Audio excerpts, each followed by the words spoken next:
China's flood situation has reached a new high. New waves of flooding are taking shape in China's two biggest rivers. The Three Gorges Dam will face the greatest flow since its construction. Heavy rain has been battering both the north and south. Some villages were even buried up to 3 stories high. Which flag represents true Chinese heritage?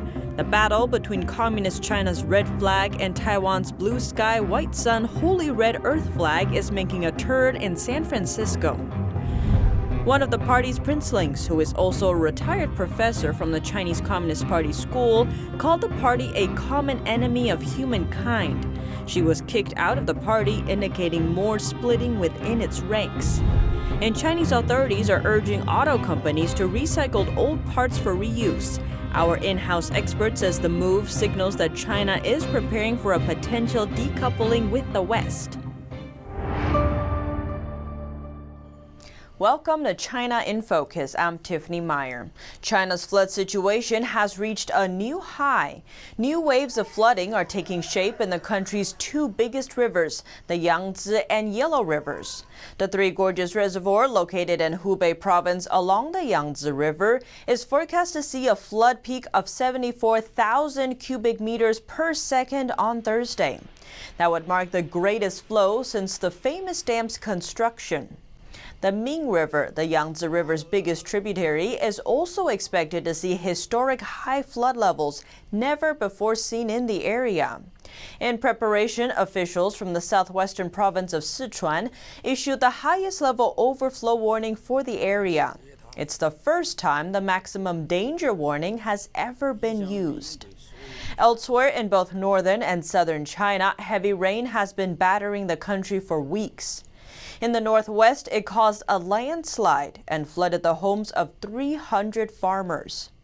And still on its way, Typhoon Higis is set to make landfall on Wednesday in China's southern coastal areas. It'll be the third typhoon to hit the country this year, and with it will come even more rain. In Sichuan province on Sunday, the water level rose so rapidly that the two ends of a bridge were quickly flooded, trapping cars along the middle of the bridge. The high water also flooded a supermarket, where video shows instant noodles floated on the surface. Now we take a look at an enormous wave of mudslides in northwest China. Some villages were even buried up to 3 stories high. That's as at least 800 people were trapped. In the afternoon on Monday, mountain slides hit some areas of Longnan City of northwestern Chinese Gansu province. A mud rock flow burst into a river, forming a lake. Some villages are located within the lake. According to local media, more than 13,000 people in that area were evacuated, but still many couldn't make it in time. Muddy water flooded the houses, and people were standing on the roofs waiting for rescue. Shuimogo village was completely flooded. The buildings were flooded, covering 3 floors. Everything is shut down. People died. There is nowhere for me to go. Some people are missing. 10 or 20 people have been rescued. 800 people are trapped. On the morning of Tuesday, villagers told us that the water level of the lake had dropped by over 10 feet, revealing 2 floors that had been flooded, causing huge losses. All wooden houses collapsed. Water and electricity have been shut down since yesterday. It rains every day. There are landslides and mudslides everywhere in the valleys. The river is blocked. Everywhere is totally flooded. Floodwater released by blasting has been carried out several times, and houses were also damaged. We are so saddened. The loss is great. All the people have been evacuated now. We all felt desperate. The water of the river was rising to an extremely high level and swept a bridge away. Mud and rock flow from the mountain rushed into the river, causing yellow mud waves. Muddy water washed down a sloping street, pushing several cars downstream, and the person who captured the clip shouted to the passerbys, "Hurry up!" Reporting by Xiong Bin, Li Peiling, NTD News. But mudslides aren't the only storm to hit Gansu province. Snowfall there turned 2 counties inside the province from summer to winter overnight on Sunday. The heavy snow damaged crops and froze livestock. The unusually timed weather is the 9th instance of snow in recent weeks. According to the Chinese lunar calendar, all 9 have fallen in the month of June. In Chinese culture, snow during the 6th month of the lunar calendar, June, is thought to indicate that great injustice is taking place in the country. Now we shift from ice to fire. On Monday afternoon in Guangdong province, a building in Qingyuan city suddenly burst into flames. The blaze spread rapidly through all 7 floors, quickly transforming the building into a column of flame. It was extinguished after burning for around 2 hours. The building was home to a shopping center and a hotel. A witness confirmed the mall was operating normally when the fire broke out. But Chinese state-run media claimed there were no casualties or people trapped inside. According to the official website of China's northeast city, Shenyang, on Tuesday morning, part of a primary school in the city collapsed, resulting in 2 injuries. According to the video, the building's 2nd and 3rd floors collapsed. A person wearing a blue shirt lying on a stretcher is rushed out by other people wearing blue shirts. In the video, people point out that those wearing blue shirts are school teachers. Some netizens ridiculed it, calling it tofu quality buildings. Poor quality builds are not unusual in China, but unfortunately, even elementary schools have not been spared. But at least it is still summer vacation and students are not in the school. A retired professor from the Chinese Communist Party, or CCP, school was kicked out of the party on Monday. Her pension was also suspended. She was considered a so-called princeling of the party, and her attitude indicates the splitting within its ranks is becoming more and more visible. The party accused her of making speeches with serious political implications and of damaging the country's reputation. The move relates back to an audio recording released back in June. Allegedly made by the professor, the recording was supposedly made during an internal party meeting held to discuss the potential that party leader Xi Jinping would step down. The details on when weren't mentioned. During the gathering, the professor in question, Cai Xia, described the CCP as a political zombie and called Xi a gangster boss. She added the only way out is to remove Xi and correct the wrong direction of the party. There are 2 major issues that must be discarded from the root. One is our system and the other is our theory. When the CCP virus whistleblower Dr. Li Wenliang died, Xia joined an appeal for freedom of speech. And after Beijing imposed its national security law on Hong Kong, she wrote an article that referred to the party as a common enemy of humankind. Her statements represent a group who criticize the regime, yet hope it can one day be improved. But another group of critics increasingly say that hope is merely an illusion. Well-known Chinese historian Xing Haonian commented on Professor Cai's words, explaining that it's not only a problem with Xi, but that the party itself must be removed. Professor Cai reportedly fled to the U.S. months ago. She responded to the move via social media on Monday, voicing protest over the freezing of her pension. She said she is happy to totally decouple from this gangster-like party. She added that she's coming back to the people and noted every generation has its own responsibilities. We must fight for the political transformation of China and pay the price. According to Wang Dan, a student leader during China's 1989 democracy movement, Cai Xia is one of the party's princelings, part of the so-called second red generation. Her status is due to her grandfather being one of the CCP's earliest members. Her mother, as well as 2 other relatives, also held important positions in the Chinese army. Dan wrote that Xia's rupture with the CCP definitely doesn't only represent her alone. Among her students are a large number of senior officials at the provincial and ministerial levels of the CCP. Therefore, her political actions are extremely symbolic. The second red generation of the party has split. With U.S.-China tensions on the rise, Chinese leader Xi is calling for a more self-reliant economy. Chinese authorities are now making unusual moves to target the auto industry. NTD's Juliet Song reports. Chinese authorities are urging automakers nationwide to recycle their used parts. Our in-house expert explains when officials say parts, they specifically mean parts from imported cars, something China's auto industry heavily relies on. He said the move signals authorities' concern over a potential decoupling with the West, which could lead to shortages of critical auto parts. Because they can't produce the parts themselves or produce them with the same quality, they'd rather use old parts from imported cars and reuse them. The quality of old imported parts might even be better than those newly made in China. He said that's especially true when it comes to the most important vehicle components, namely the engine, transmission, and chassis. These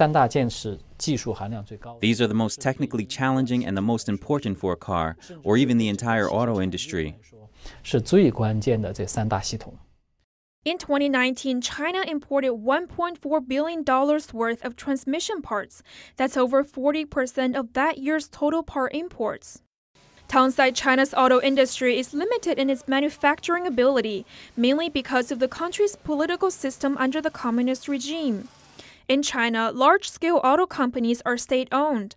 Some are registered as private companies, but they're often controlled by the regime. On top of that, the heads of these companies are often high-level Communist Party officials. This brings a problem, which is these company leaders care more about their political careers than the company's future. And oftentimes, these people will be moved to other positions or go back to politics in a few years. Since the company's profit gains are directly tied to that official's political status, they often opt for short-term gains instead of long-term development. Developing key auto parts can sometimes take more than a decade, but to make a quick buck, many Chinese brands build cars using imported parts and simply attach their own label. So these companies can make profits in the short term, but they cannot rid themselves of reliance on imported car parts and technology. Because they can't produce it themselves, they can only take from others. And this presents a huge risk. Once decoupling really happens, then it's very likely that China would have a very hard time making an advanced and competitive car on its own. Even if the country could produce its own cars, there may be a huge gap in quality. The Chinese-made cars could be generations behind, say 1 or 2 generations. Tang said since those cars aren't competitive on the international market, they can only be sold domestically. This fits the bill for Chinese leader Xi's recent push for a self-reliant economy. Juliet Song, NTD News. Now to Hong Kong. Hong Kong's leader Carrie Lam says she's having trouble using her credit cards after the U.S. imposed sanctions on her.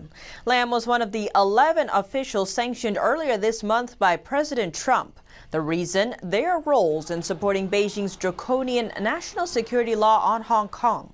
In an interview with Chinese state broadcaster CGTN, she said she knows that she will face inconveniences due to the sanctions. She explained she has some financial services, but doesn't know whether they relate back to agencies involved in American businesses. Turning to another of the city's sanctioned officials, Hong Kong media reported that the city's police commissioner, Chris Tang, had transferred his house from the British bank HSBC to Bank of China, just before U.S. authorities announced the sanctions earlier this month. He's one of the 11 affected by the penalties. Documents from the land registry also show that Tang signed sub-mortgage documents 3 days before the announcement. Tang said in a recent interview that banking services were partially suspended. According to Bloomberg, after the U.S. announced the sanctions list, most banks in Hong Kong have acted in accordance, including banks from mainland China. But no details have emerged about how the Chinese banks are going to operate. HSBC issued a statement saying that it will screen customer transactions based on the sanction list and reject related transactions. In San Francisco, local Chinese communities are taking down the Communist Party's red flags from their rooftops, signifying a turning tide in the CCP's overseas influence. For years, Chinatown has been the front line of the ideological and influence battles between Taiwan and Communist China. One way that battle manifests is in which flag local Chinese American organizations choose to hang on their roofs. Communist China's red flag or Taiwan's blue sky, white sun flag. The latter was designed by Sun Yat-sen, referred to as the father of the nation. Sun's images and statues are still seen in Chinese communities across the U.S. A century ago, Sun's revolution overthrew the Qing dynasty and established China's first yet short-lived democracy. That democracy was later inherited and revived in Taiwan after Sun's political party was defeated by the Chinese Communist Party, or CCP. His supporters then retreated to the island. The sky blue flag remains an eyesore for the CCP, which has spared no effort in its attempt to replace it. One example appears in local Chinese consulates and embassies. The regime often invites overseas Chinese community leaders back to China in an attempt to persuade them to change their flag. The CCP would offer them food, drinks, prostitution, and other entertainment. When the community leaders come back to the U.S., the first thing they do is to take down the previous flag and replace it with a 5-star red flag. So through the years, there are more and more red flags in Chinatown. Those who refused and continued to support Taiwan were often blacklisted by the Communist Party. Their visa applications to China were denied, they were blocked from visiting families in mainland China, and were even prohibited from doing business in China. But now, as the U.S. increases its scrutiny of the CCP's infiltration, the tide is starting to turn. Locals in San Francisco's Chinatown have noticed that some organizations are taking down the red flag, and a group of Chinese dissidents is now calling on more businesses and organizations to follow suit. One advocate says people should be free from fearing the CCP on American soil. We should take down the CCP's flag. In this way, we can eliminate the fear in our hearts. We should return the sky of Chinatown back to a free sky. The Chinese people have paid the highest price. Now the American people are also paying a huge price. The number of Americans who died from the virus is 50 times that of Pearl Harbor, 50 times that of 9/11. The CCP has killed so many people. Why do we still want to hang its blood-colored flag here? Isn't it a shame? Scholars estimate a death toll of over 80 million since the CCP took power in China. That includes those killed in dozens of political campaigns and those who died as a result of the CCP's policies. The 5-starred red flag is soaked with the blood of countless Chinese people. It's an evil flag. The Trump administration's hardline approach towards CCP infiltration is making an impact in Chinese communities. A community leader inside New York City's Chinatown told media that pro-Beijing supporters have been extremely quiet recently, unlike before.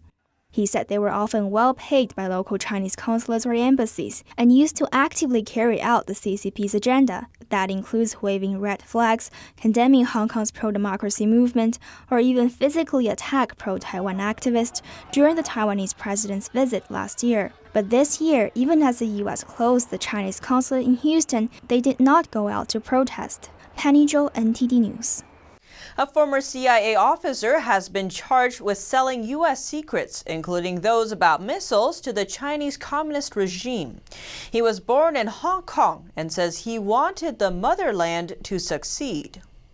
The alleged traitor, identified as Alexander Yukching Ma, operated in the East Asia and Pacific region. He's a 67-year-old naturalized U.S. citizen born in Hong Kong. Prosecutors said that 12 years after his retirement, Ma gave highly classified information to at least 5 officers of China's Ministry of State Security. The intel included the CIA's internal organization, methods for communicating covertly, and the identities of CIA officers and human assets. If convicted, he may face life in prison. Ma began working for the CIA in 1982, where he maintained top-secret clearance. 7 years later, he left the CIA and went to live and work in Shanghai. In 2001, he left Shanghai for Hawaii. Court documents say the same year, together with a relative, another former CIA officer, Ma began to hand over information to the Chinese Communist regime. The intel included details about the CIA's personnel, operations, and methods for concealing communications, as well as information related to guided missile and weapon systems. Part of their meeting with Chinese intelligence officers was captured on video. The clip shows Ma counting $50,000 in cash, paid in exchange for the secrets they provided. After Ma moved to Hawaii, he sought employment with the FBI, an effort to once again gain access to classified information. In 2004, the FBI's Honolulu field office hired him to review and translate Chinese language documents. Ma regularly took copied or stolen documents and images and other U.S. secrets with him on trips to China. Likewise, he often returned from China with thousands of dollars in cash and gifts, like new sets of golf clubs. After becoming aware of Ma's schemes, the FBI sent one of their employees to meet with Ma, posed as a representative for the Chinese regime. Ma admitted that he provided classified information to China's Ministry of State Security. According to investigators, Ma, who was born in Hong Kong, said he wanted the motherland to succeed. When asked about Ma's case on Tuesday, China's Foreign Ministry spokesman denied knowing about the case and accused the U.S. of slandering China. As for other U.S. actions, the Trump administration is tightening restrictions on the Chinese telecoms giant Huawei. U.S. software and technology is now banned from being used as a basis for foreign-produced items, particularly those that will be used by Huawei. American technology providers are an essential part of developing, manufacturing, and installing chips into tech devices. Chip companies will struggle to survive if they can't work together with others. But now Huawei has to put together a patchwork of non-American suppliers who don't even use U.S. technology. The U.S. has already successfully lobbied many European countries to exclude Huawei from their 5G networks. The UK, France, and Slovenia have decided to completely block Huawei, while others will partially block it. Though Germany has yet to take a stance, the country stands as the largest economy in Europe and holds the current EU presidency. Huawei's European headquarters is also located there. As a result, Germany's attitude on the subject has become a focus for U.S. attention. Microsoft may have a new competitor in its bid to buy TikTok. The Financial Times reports that software giant Oracle is serious about buying TikTok in the U.S. and other countries. The race for TikTok's US operations could have a new contender, Oracle. According to Britain's Financial Times newspaper, the tech company has held preliminary talks with the app's Chinese owner, ByteDance. Oracle is reportedly considering buying TikTok's operations in the US, Canada, Australia and New Zealand.